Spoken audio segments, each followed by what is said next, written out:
Hi friends, welcome to Veni's kitchen. நாம் இன்றைக்கி என்ன பார்க்க போகிறோன்னா, மாவு எதுவும் அரைக்காமல் நல்லா சாஃப்டாக இன்ஸ்டன்ட் ஆப்பம் எப்படி பண்ணலான்னு நம்ம இந்த வீடியோவில் பார்க்கலாம். அதுக்கு ஃபஸ்ட்டு ஒரு ஜாரை எடுத்துகிட்டு 1 கப் அளவுக்கு நான் அரிசி மாவு சேர்த்துக்கிறேன். நீங்கள் இடியாப்ப மாவாக சேர்த்துக்கோங்க. அப்புறமா அதே கப் அளவுக்கு நான் தேங்காய் சேர்த்துக்கிறேன். அப்புறமா ஒரு 1/4 கப் அளவுக்கு ரவை சேர்த்துக்கிறேன். அப்புறமா 1 ஸ்பூன் அளவுக்கு நான் சீனி சேர்த்துக்கிறேன். அப்புறமா ஒரு 1/4 ஸ்பூன் அளவுக்கு நான் சால்ட்டு உப்பு சேர்த்துக்கிறேன். அப்புறமா ஒரு 1/2 ஸ்பூன் அளவுக்கு ஈஸ்ட்டு சேர்த்து கொஞ்சம் கொஞ்சமாக தண்ணி விட்டு தோசை மாவு பதத்துக்கு நல்லா நைஸாக அரைச்சி எடுத்துக்கலாம். நல்லா நைஸாக அரைச்சி எடுத்ததுக்கப்புறமா வேற ஒரு பாத்திரத்தில் நான் அதை ஊற்றிக்கிறேன். அப்புறமா அந்த மாவை 1 மணி நேரம் க்ளோஸ் பண்ணி வைங்க. மாவு நல்லா புளிக்கட்டும். வெயில் காலத்தில் மாவு 1 மணி நேரத்திலே புளிச்சிரும். இதே குளிர்காலத்தில் மாவு புளிக்க ஒரு 2 மணி நேரம் ஆகும்.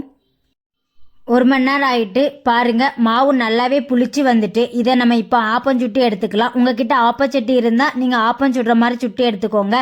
நான் தோசைக்கல்லில் சுட்டி எடுத்துக்கிறேன். நீங்கள் ஆப்பச்சட்டியில் சுடுறதா இருந்தால் இதை விட கொஞ்சம் தண்ணி கூடுதலாக கொஞ்சம் சேர்த்து நல்லா மிக்ஸ் பண்ணிவிட்டு ஆப்பச்சட்டியில் ஊற்றிக்கோங்க. அப்புறமா ஒரு தோசைக்கல்லை அடுப்பில் வச்சுட்டு கல் நல்லா சூடானதும் அதில் நான் நல்லா எண்ணெய் தடவிக்கிறேன். கல் நல்லா சூடானதும் தீயை லோ ஃப்ளேமில் வச்சுக்கோங்க. அப்புறமா நம்ம ரெடி பண்ணி வச்சுருக்கிற மாவை கொஞ்சம் கொஞ்சமாக உள்ளே சேர்த்து தோசை மாவு பதத்துக்கு நான் சுற்றி எடுத்துக்கிறேன்.